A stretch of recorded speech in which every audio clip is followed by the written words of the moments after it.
بسم اللہ الرحمن الرحیم، اللہم صلی علی محمد وعلی آل محمد وبارک وسلم۔ السلام علیکم جی، بہت مبارک ہو الطاف صاحب ہے آپ کو۔ اور الطاف صاحب کو میں نے ہمیشہ سے بڑا زبردست اسٹوڈنٹ پایا ہے، بلکہ پہلے میں اپنا ایک دکھ کا اظہار کر لوں۔ پہلے عمران بیگ صاحب نظر آئے ہیں پیچھے، ہم ازبکستان کا آپ لوگ ذکر بار بار سن رہے ہیں کیونکہ یہ سارا گروپ جو ہے یہ ازبکستان کی وجہ سے اکٹھا ہوا۔ ازبکستان کی برکت ہے، قاسم علی شاہ فاؤنڈیشن کا ایک آپ سمجھ لیں کارنامہ ہے کہ 128 لوگوں کو لے کے گئے، اور یہ ازبکستان کی تاریخ کا بھی سب سے بڑا ٹور تھا، جس میں انہوں نے دیکھا کہ اتنی ویڈیوز بننی شروع ہو گئی ہیں، اتنا یہ کون لوگ آ گئے ہیں، تو انہوں نے ان کی حکومت نے قاسم علی شاہ صاحب کو بلا کے قید کر لیا اور قید کر کے کہا کہ آپ ہمارے ڈائریکٹر فار انویسٹر بن جائیں فار دا ٹورزم۔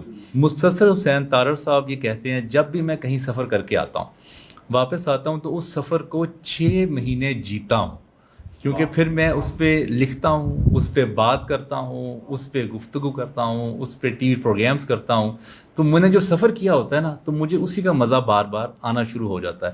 ایسے جیسے الطاف صاحب نے جو سفر کیا ہے، اس پہ بات ہو رہی ہے تو ہمیں بھی مزہ آ رہا ہے بات کرنے کا، آپ لوگوں کو سننے کا مزہ آ رہا ہے، تو زندگی میں مزہ جو ہے نا اس کو بڑھانے کی کوشش کریں۔ الطاف صاحب کے ساتھ میں نے سفر کیا ہے 6 ممالک کا کہ 5 ممالک کا۔ ایک تو ڈیفینیٹلی ازبکستان، پھر ابھی ریسنٹلی ہم 4 ممالک کا سفر کیا، سری لنکا، ملیشیا، سنگاپور اور تھائی لینڈ کا، اور وہاں بھی بڑی بہترین یادیں تھیں۔ اور 2 سفر ہمارے ہوئے ہیں پاکستان میں، ایک کلاش ویلی کے اور دوسرا سونس کیسر کا۔ اچھا، کلاش کا بڑا زبردست سفر رہا۔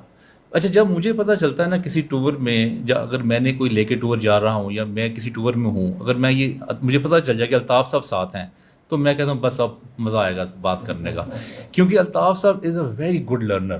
یہ ایک طریقہ یہ ہے کہ آپ جاتے ہیں، مختلف سفر کرتے ہیں، تصویریں کھینچتے ہیں، واپس آ جاتے ہیں، بات ختم۔ ایک یہ طریقہ ہے سفر کرنے کا۔ دوسرا طریقہ یہ ہے کہ آپ سفر کرتے ہیں، اس پہ بات کرتے ہیں، اس پہ کالم لکھتے ہیں، اس پہ کتاب لکھتے ہیں، اس پہ تقریب رونمائی ہوتی ہے، اس پہ فیم آتا ہے، اس پہ میڈیا کوریج ہوتی ہے۔ تو یہ سارا پروسیس جو ہے نا، آپ کا ون لیول جو پلیئر لیول ہے وہ انکریز کرتا ہے، اور آپ کو لرننگ بھی ہوتی ہے۔ پھر کیونکہ شاہ صاحب اکثر کہا کرتے ہیں کہ آپ کے پاس نا کوئی بات کرنے کے لیے کوئی بات ہونی چاہیے، تاکہ آپ لوگوں کو امپریس کر سکیں، تاکہ آپ لوگوں کو انسپائر کر سکیں۔ انسان کی یہ جبلت میں شامل ہے کہ وہ یہ چاہتا ہے کہ لوگ مجھ سے امپریس ہوں، میری بات سنیں، میرے پاس مجمع اکٹھا لگا رہے۔ یہ کب لگے گا مجمع؟ یہ مجمع تب لگے گا جب آپ کے پاس کوئی رونے دھونے کے علاوہ کوئی بات ہوگی کرنے کی۔ جب آپ اپنے سفر کی باتیں بتائیں گے، جب آپ اپنے قصے سنائیں گے، سارے قصے تو خیر نہیں سنا سکتے سفر کے، لیکن کچھ جو سنا سکتے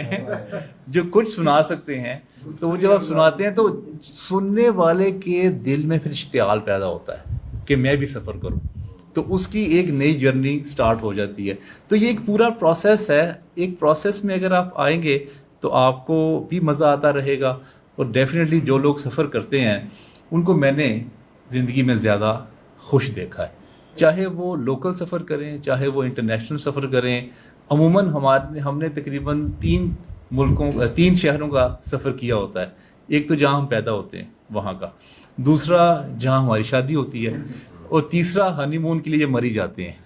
بس یہ پاکستانیوں نے یہ تقریباً 3 ہی شہر دیکھے ہوتے ہیں، اور ان کی زندگی ایک ویژول سائیکل میں آ کے وہ ایٹ دی اینڈ وہ ختم ہو جاتی ہے۔ تو بڑی مہربانی آپ نے یہ انوائٹ کیا، اور شاہ صاحب کی وجہ سے ہم جڑتے ہیں، بات کرتے ہیں، اور لرننگ ہوتی ہے، ٹریننگ ہوتی ہے، لوگوں کے ساتھ نیٹ ورکنگ ہوتی ہے۔ جیسے شاہ آپ نے فرمایا کہ سفر جب آپ نے کیا اس کے بعد دوستیاں بن گئی۔ اچھا، کبھی آپ غور کریں، آپ کے جو دوست ہیں وہ انٹر تک بنتی ہیں بس دوستیاں، اس کے بعد آپ کا کوئی دوست نہیں بن پاتا، کیونکہ سب لوگ پروفیشنل لائف میں مصروف ہو جاتے ہیں۔ پھر آپ جب بھی ملتے ہیں کسی سے، وہ کسی غرض سے مل رہے ہوتے ہیں کہ لوگے کیا اور دوگے کیا۔ سفر ایک ایسی ایکٹیویٹی ہے جس میں آپ کو نئے لوگ مل جاتے ہیں، اور ٹریننگ میں بھی جو لوگ ٹریننگ اکٹھے اٹینڈ کرتے ہیں وہاں بھی آپ کو لوگ اکٹھے ملتے ہیں، اور آپ کی دوستیاں ہوتی ہیں، آئیڈیاز شیئر ہوتے ہیں، اور آپ کی زندگی میں خوشیاں آتی ہیں۔ الطاف صاحب آپ کا بہت بہت شکریہ، گزرے دنوں کی یاد آپ نے لکھی، اور آپ کی وجہ سے ہم اکٹھے ہوئے، نوید مجید صاحب سے ملنے کا موقع مل گیا، ساجد صاحب ابھی ہم ہو کے آئے ہیں تھائی لینڈ میں اور اکٹھے تھے۔ 4 ملکوں کا سفر ساجد صاحب کے ساتھ کیا، طیب تھا میرے ساتھ. تو یہ ایک بہانہ بھی ہوتا ہے نا ملاقات کا. اگر آپ ویسے کسی کو ملاقات کے لیے کہیں تو شاید وہ لوگ ٹائم نہیں دیتے ملاقات کرنے کے لیے، لیکن اگر آپ کے پاس کوئی بہانہ ہو ملاقات کا تو سب لوگ اکٹھے بیٹھیں اور گپ شپ لگائیں. آپ کے وقت کا بہت بہت شکریہ. Thank you very much.